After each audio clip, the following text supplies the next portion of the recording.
how are other countries managing to have aging populations which are healthy? And that's why in the book I talk about Japan.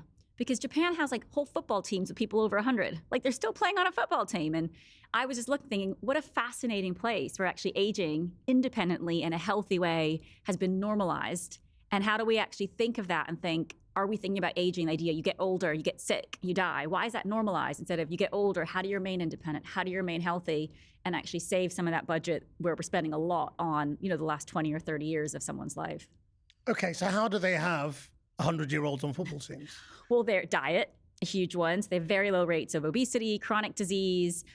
Going back to children, what they offer their kids in school meals, they get 9 fruits and vegetables. Here we're trying to meet 5. There it's 9. They manage to kind of support people, effective healthcare system focused on prevention.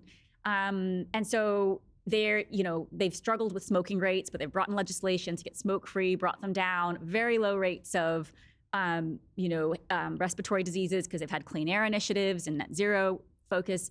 But I do want to put like a little asterisk because they do struggle with suicides and mental health. So Japan in some way is, you think, great in all these different areas, an exemplar, and then you go to mental health, and they are actually probably the country where more people died of suicides by October 2020 than of COVID-19. And it wasn't because of lockdowns. That was a trend continuing.